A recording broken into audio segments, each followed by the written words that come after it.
आज युगांश खूप खुश होऊन उठलाय कारण त्याचे बाबा आलेत आणि त्यांनी त्याच्यासाठी गिफ्ट आणलंय. हॅलो फ्रेंड्स, युगांच्या व्लॉगमध्ये तुमचं स्वागत आहे. काय म्हणता, मजेत ना सगळे? युगांची झाली गुड मॉर्निंग. बघा बघा कसा आनंदात हसत उठतोय. आणि त्याचं कारण म्हणजे काय रात्री त्याचे बाबा घरी आलेत त्याला भेटायला. मग काय, युगांश उठल्यावर त्याचे बाबाने त्याचे ब्लँकेट उचललंय. खरंच बाबाचं प्रेम काहीतरी वेगळंच असतं ना. आणि मग युग आणि त्याचे बाबा दोघं मिळून खेळायला लागले. युगचे बाबा म्हणाले, चल युगांश, तुला घरी घेऊन जायला आलोय मी.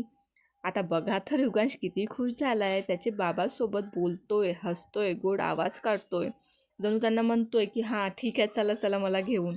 मी तर बघूनच पाहतच राहिली दोघांची गोड गप्पा. तेवढ्यात पार्सल आलंय. युगांच्या बाबाने त्याच्यासाठी एकदम सुंदर कपडे मागवलेत. मलाही खूप आवडले कारण आता थंडी सुरू झाली आणि हे कपडे एकदम मऊ, आरामदायी आणि गरम आहेत. तर सांगा तुम्हाला आजचा ब्लॉग कसा वाटला आहे, कमेंटमध्ये नक्की सांगा. भेटूया पुढच्या ब्लॉगमध्ये. तोपर्यंत बाय बाय.